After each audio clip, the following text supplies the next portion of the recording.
Hello, everyone. Welcome back to Iggy's Toy Parade and Soldier Review. This is my 150th video, and I thought I would do something a little different this time.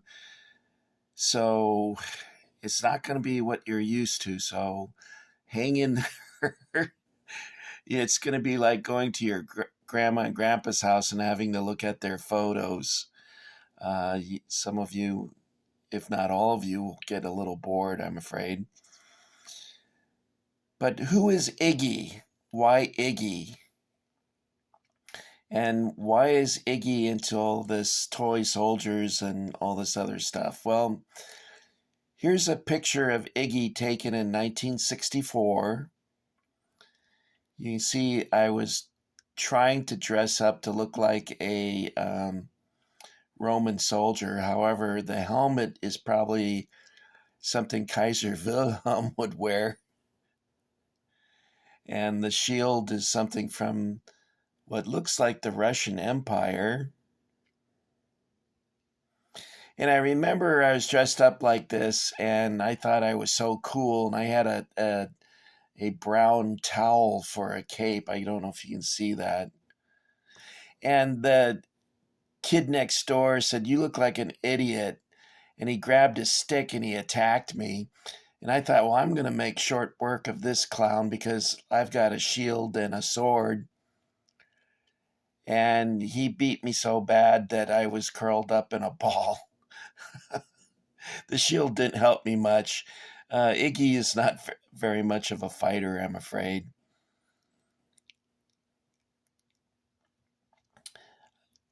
I remember when my parents moved to California, my mom thought, well, Californians wear sandals. So there I am with my sandals. I think for the first 5 years of living in California, that's all I wore was sandals. Anyway, I was trying to be a Roman soldier. This was taken in our backyard. Okay.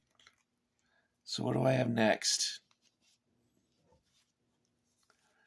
The next one I'm going to show you, I was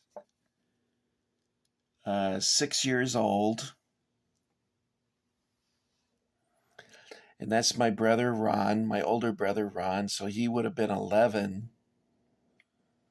And of course, I'm the guy on the smaller guy, and 6 years old, and I'm wearing rain boots. And I think the hats we got at Disneyland and those shirts came from Sears, I think. And the pistol my brother is wearing, I think that was made by Mark's Toys. You can't see it on this photo, but my brother's got a pack on, and it was real heavy, so it was making him lean to the side there. And we had a tent that says United States Army on it, and it was blue. And I guess it was supposed to represent an officer's tent from the Civil War. This picture was taken in 1962. And that's my parents' house in the background. Okay, next up is a picture of me when I was in high school. And you can see here, when it came to dressing up, Iggy had no fear. I went to school with a bowler hat. You can't see it because it's a maroon color, but it was like a bowler hat and a vest with a bow tie. And I'm wearing my brother's postal service slacks. And what's amazing about this is that those pants were a size 30 waist. Iggy's a little bigger now, like almost twice as big. Okay, the next photo I'm going to show you was taken at a country festival down near San Diego. And at that time, I did not wear glasses, but the guy taking the picture insisted that I put on those glasses. And the coat I'm wearing is a navy coat, and the musket was a breech loading Springfield. You know, they took the old muskets and converted them into breech loaders.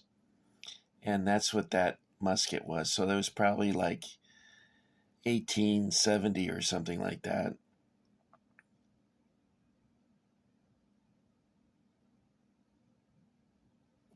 Okay. You see, there's a picture of my brother and I taken at Knott's Berry Farm. And of course, there's no Civil War uniforms that look like this. But I think that's also like a breech loading Springfield or trapdoor, whatever they called them.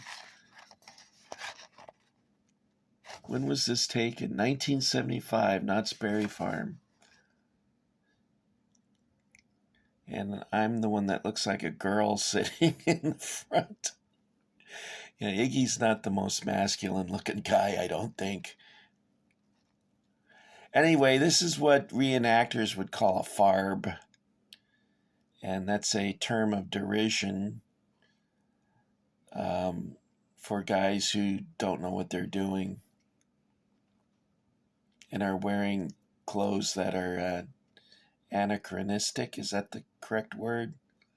Or incorrect in some way? For instance, the flag in the background is a 50-star flag. So that would have been incorrect. Okay, now this is a photo of me before I joined a Civil War group. And I was showing off all my new Civil War gear. And my haversack and canteen are way too low on the hip. Later on, I would shorten the straps on both of those. And that tin cup would get blackened from campfire smoke and flame. And I'm wearing a size 40 coat. And I think I wouldn't even be able to get my arms in that now. I think the last time I participated in a Civil War event, I was wearing a size 48, and even that would be a little snug on me now. Now, I got corporal stripes on, and I had to take them off as soon as I joined a group because they said, well, you get elected as corporal. We don't know who the hell you are. And I'm like, oops, sorry. But I picked corporal because when I was in the Army, I was an E4. I wasn't a corporal, though. I was a specialist 5, or not 5, a specialist 4. Okay, so I got into the group, and look at the difference now. This is after I was reenacting for, when was this taken? I think in 95. So I'd been in the reenacting group for about a year, and you can see quite a difference between this and this.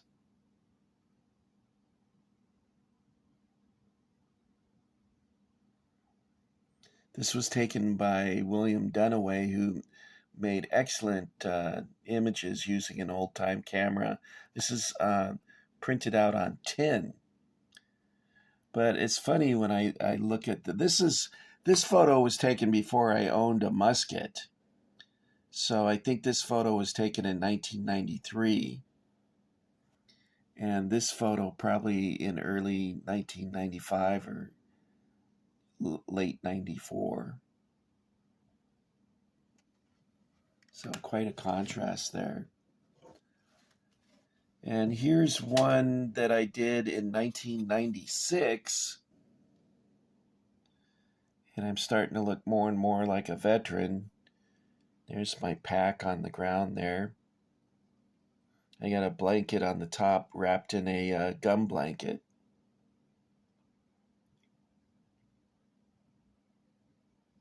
Still wearing a size 40.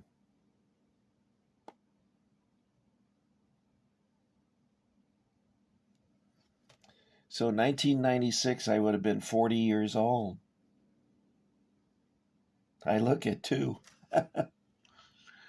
Okay, the next one up is 1997. I'll show you the back of this so you can see what it really is, tin. Okay, this one is 1997, and I was elected corporal. Although I was only corporal for a very short time before I got elected out of office again. What happened is that the leadership of our group, the 100th Pennsylvania, had changed, and the new leadership wanted to get more serious, and I was too much of a jokester for him.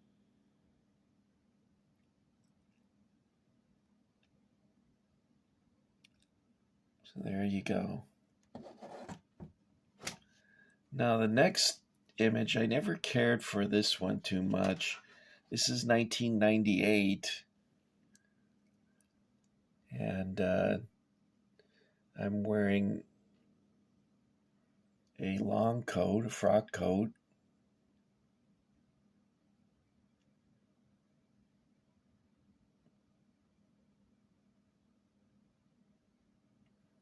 Okay.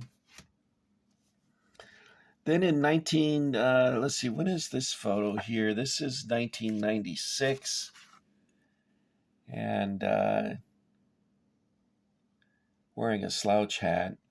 Now, interesting about this, there's two guys in this photograph who later went on to join the army, and they became colonels. That's Carl, not Cowboy Carl, although Cowboy Carl was here this day, but not in this photograph. And he's, I believe, a lieutenant colonel in the army. And this is Sean, and he went on to join the army, and he also became a colonel. And that's Iggy. Now you go, well, why are you called Iggy? Well, my real name is Richard. And I've probably hinted at that in a few videos where I said, oh, Richie or Rich or whatever. Now, the reason I got the name Iggy is because we were encouraged when we joined the 100th Pennsylvania to create a fictitious biography and persona. And I was looking through some books about the Civil War, and I saw this guy who won the Medal of Honor, and his name was Ignatz. And I thought, well, that's a funny kind of name. So I took my grandmother's last name, which was Lombard, and I called myself Ignatz Lombard. And I said that I was a sign maker and that I joined to get the bonus. They were issuing bonuses in 1864 because they were having manpower shortages. By 1864, everyone was pretty sick of the war.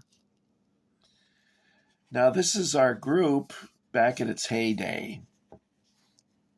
There's two ranks there. You can't see it. Can see a guy's hat in the background there. But we had two ranks.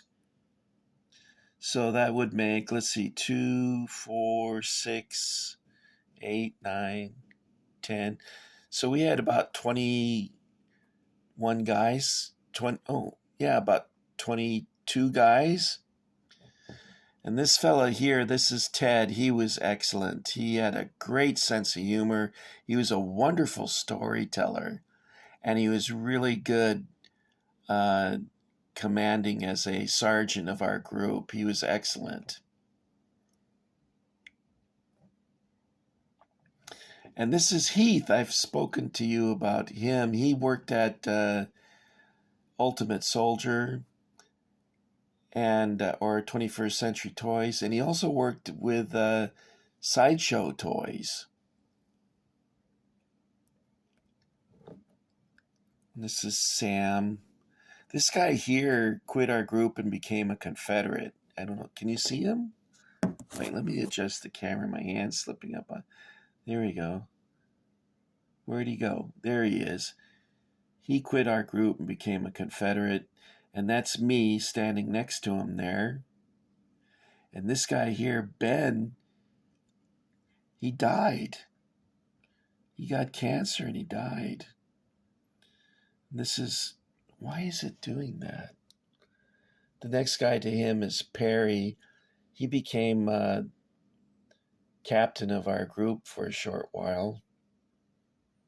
And Rick is on the very end.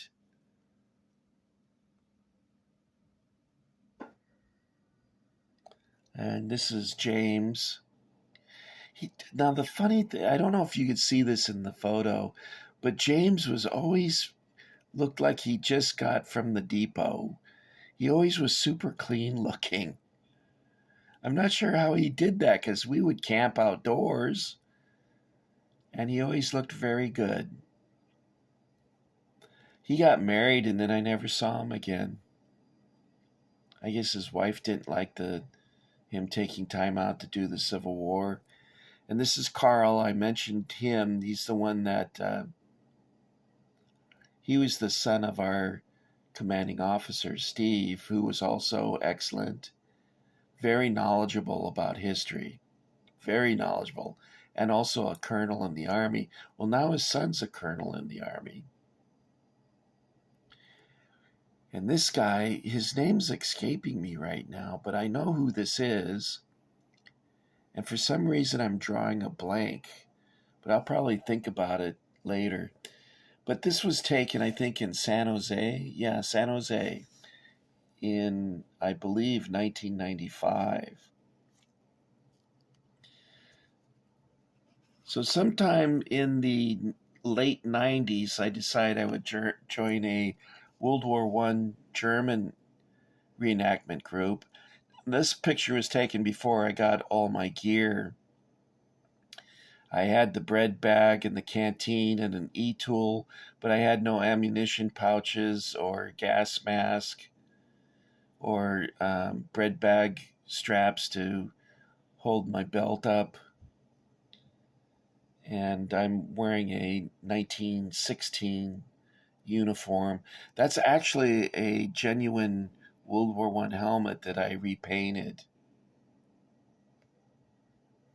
It used to have a really nice patina to it, but anyway. Okay, let's see what else I got here, guys. Oh, here I am. I went to work like this. It didn't take much to get me into costume, I guess. But I worked at Barnes & Noble at the time. This was taken in my mom's backyard. And I went to work like that. And I said, well, people say, why are you dressed like that? I said, well, when I started at Barnes & Noble, it was actually called Barnes and Stables. No one laughed at my joke. No one does because I guess I'm kind of corny. When was this taken? This was taken in 1995. On my last day of work, I wore this again. And someone yelled out, are you supposed to be a slave owner? And I said, no, I'm a Yankee. And I turn around and there was this black guy glaring at me. I guess he thought I looked like a slave owner.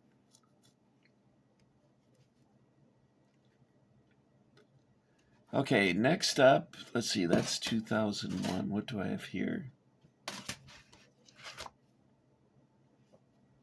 Oh, this was taken in 1994, and I didn't even own a coat yet. Well, I had a coat, but they wanted us to wear long coats, the frock coat, and I didn't have one. So one of the guys came up with a coat for me to borrow. I'm standing next to a wagon. What else do I have here?